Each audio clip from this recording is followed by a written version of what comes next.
नमस्कार। आप सोचिए एक दृश्य, भगवान शिव हैं, गुस्से और दुख में भरे हुए, और देवी सती का निष्प्राण शरीर कंधे पर लिए वो पूरे ब्रह्मांड में घूम रहे हैं, तांडव कर रहे हैं। जी, एक बहुत ही तीव्र और भावनात्मक कल्पना है ये। हाँ, तो आज हम इसी कहानी और इससे जुड़ी जगहों की गहराई में उतरेंगे। मतलब सती शक्तिपीठों की उत्पत्ति कैसे हुई, उनका क्या महत्व है, जैसा कि हमें मिले लेख सती शक्तिपीठ प्रेम और बलिदान की गाथा में बताया गया है। बिल्कुल। और हमारा मकसद सिर्फ कहानी सुनाना नहीं है। सही कहा।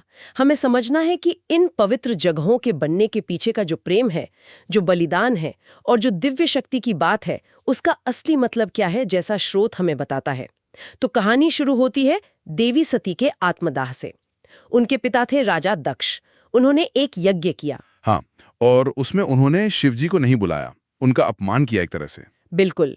और अपने पति का ये अपमान सतीजी सह नहीं पाईं, तो उन्होंने वहीं यज्ञ की अग्नि में कूदकर अपने प्राण दे दिए। जी, और इस घटना ने शिवजी को अंदर तक हिला दिया।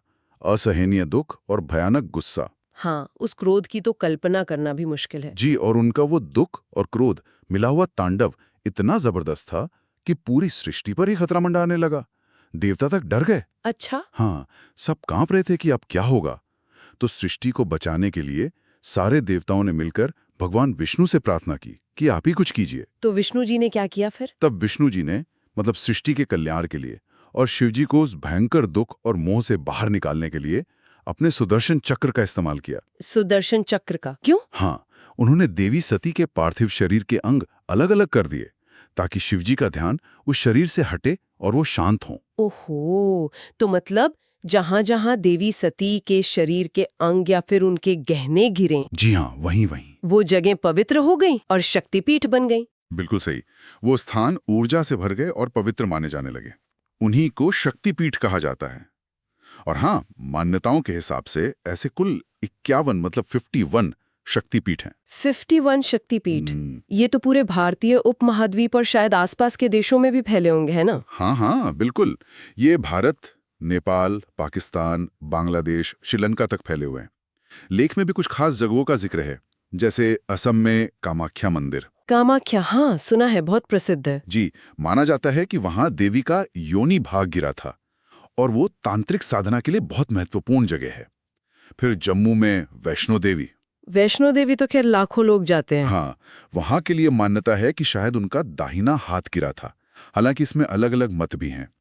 कलकत्ता का कालीघाट मंदिर, जहां कहते हैं दाहिने पैर का अंगूठा गिरा। अच्छा। और भारत के बाहर भी हैं, जैसे पाकिस्तान के बलूचिस्तान में हिंगलाज माता का मंदिर। हिंगुलाज, वहां क्या गिरा माना जाता है? माना जाता है कि वहां देवी का सिर मस्तिष्क गिरा था। और हिमाचल में ज्वालामुखी मंदिर है, जहां कहते हैं कि देवी की जीभ गिरी थी। ये तो बहुत दिलचस्प है। और एक बात और, लेख में ये भी लिखा है कि हर शक्तिपीठ सिर्फ किसी अंग से ही नहीं जुड़ा, बल्कि वहां देवी का एक खास रूप, जिसे शक्ति कहते हैं, और शिवजी का एक रूप भैरव, वो भी होते हैं। इसका क्या मतलब है? हाँ, ये बहुत महत्वपूर्ण बात है। हर पीठ पर शक्ति और उनके भैरव का होना ये दिखाता है कि शिव और शक्ति अलग नहीं हैं, वो एक ही हैं। अच्छा, मतलब वो अविभाज्य है। बिल्कुल।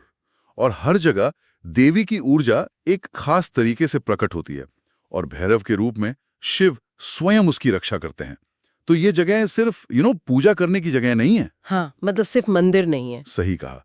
लेख ने देवी सती का अपने पति के लिए जो अटूट प्रेम था, अपने सम्मान के लिए जो उन्होंने बलिदान दिया और उनकी जो अपनी शक्ति थी, उसका प्रतीक मानता है।